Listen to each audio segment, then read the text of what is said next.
Hi friends, good morning to all. Welcome to my channel. ఈరోజు బెండకాయ పులుసు ఎలా చేయాలో చూద్దాం. ముందుగా అరకేజీ బెండకాయలు తీసుకొని ముక్కలుగా కట్ చేసుకుని పక్కన పెట్టుకున్నాం. దానిలోకి ఒక పెద్ద ఉల్లిపాయ, అలాగే 2 పచ్చిమిర్చి ఇలా చీలికలుగా చేసి మిర్చిని కట్ చేసి పక్కన పెట్టుకున్నాం. అందులోకి ఒక టమాటో. స్టవ్ వెలిగించి దాని మీద డాక పెట్టుకొని ఒక స్పూనున్నర ఆయిల్ వేసుకుందాం. ఒక స్పూన్ వేసాను, ఇంకో హాఫ్ స్పూన్ ఆయిల్ వేసుకొని పోపు పెట్టుకుందాం. పులుసులో కాబట్టి మనం పోపులన్నీ వేయక్కర్లేదు ఫ్రెండ్స్. ఆయిల్ హీట్ ఎక్కింది. ఇది మనం పులుసులు కాబట్టి, బెండకాయ పులుసు కాబట్టి దీనిలో ఆవాలు, జీలకర్ర, అలాగే ఎండుమిర్చి ఈ 3 వేసుకుంటే సరిపోతుంది. పోపులు ఈ 3 వేసాను. ఇది కొంచెం వేగిపోగానే ఆనియన్స్, అలాగే ముందుగా కట్ చేసుకుని పచ్చిమిర్చి ఇవి కొంచెం ఫ్రై అవ్వగానే మనం బెండకాయ ముక్కలు వేసుకుని కొంచెం ఆయిల్లో ఫ్రై చేసుకుందాం. ఉల్లిపాయను, పచ్చిమిర్చి ఈ విధంగా మగ్గిపోయాక దీనిలో ముందుగా మనం కట్ చేసి పక్కన పెట్టుకున్నాం. ఒక టమాటా కట్ చేసి పెట్టాను. ఈ టమాటా మనం పులుసులో వేసుకుంటే టేస్ట్ చాలా బాగుంటుంది. బెండకాయ పులుసులో చింతపండు వేస్తాము, అయినా కొంచెం ఒక టమాటా వేస్తే టేస్ట్ కూడా చాలా డిఫరెంట్గా బాగుంటుంది. చక్కగా మగ్గిపోయింది. ఈ టమాటా కూడా కొంచెం మగ్గాక బెండకాయ వేసుకున్నాం. టమాటా కూడా ఈ విధంగా మగ్గిపోయింది కదా, ఫైనల్గా మనం ముందుగా కడిగి పక్కన పెట్టుకున్న కరివేపాకును వేసుకొని ఒకసారి తిప్పుకుందాం. ఈ విధంగా వేగిపోయాక దీనిలో బెండకాయ ముక్కలు వేసేసుకున్నాం.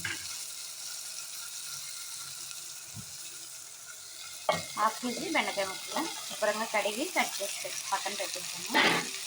వీటిలో వేసుకొని ఒకసారి కలుపుకుందాం. కలుపుకొని ఒక 10 మినిట్స్ మగ్గిన తర్వాత మనం దీనిలో చింతపండు పులుసు వేసుకుందాం.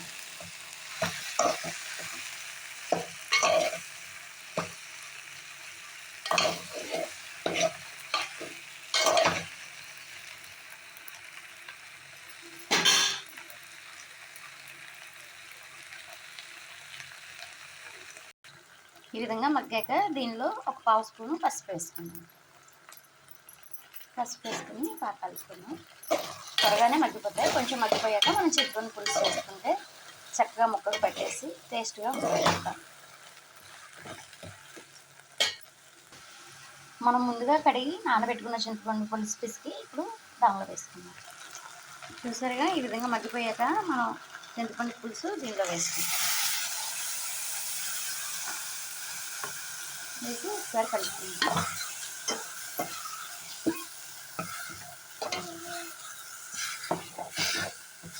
మనకు కొంచెం పులుసుగా కావాలి కాబట్టి ఇంకొంచెం చింతపండు పులుసు వేసుకుందాం. ఇదిగోండి ఫ్రెండ్స్, ఈ విధంగా పులుసు పోసాను. చింతపండు పులుసు పోసిన తర్వాత మనం దీనిలోకి ఉప్పు, కారం వేసుకుందాం.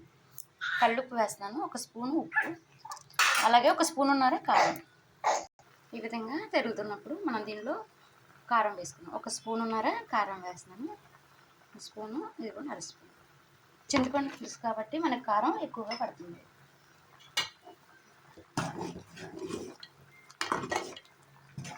కారం వేసి ఒకసారి చక్కగా కలుపుకోండి.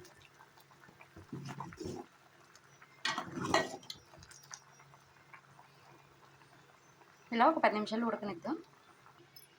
చక్కగా ఈ విధంగా ఉడికించుకోవాలండి. చింతపండు పులుసు వేసాక ఉప్పు, కారం వేసుకున్నాం కదా, ఇప్పుడు సరిపోయిందో లేదో ఒకసారి చెక్ చేసుకుందాం. ఈ విధంగా ఉడికేప్పుడు చక్కగా ముక్క ఉడికిపోయిందండి, అన్నీ సరిపోయినాయి. చక్కగా టెస్ట్ చేసాను.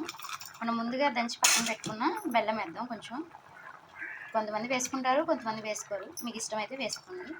ఇదిగోండి చిన్నది ఒక 50 గ్రాముల బెల్లం తీసుకొని దాన్ని దంచేసి వేసాను. స్టవ్ ఆఫ్ చేసుకున్నాం. అంతే అండి, ఎంతో రుచికరమైన బెండకాయ పులుసు రెడీ అయిపోయింది. ఈ వీడియో మీకు కానీ నచ్చినట్లయితే ఈ వీడియోకి ఒక లైక్ చేయండి. కొత్తగా మా ఛానల్ని చూస్తున్నట్లయితే సబ్స్క్రైబ్ చేయండి ఫ్రెండ్స్. బాయ్.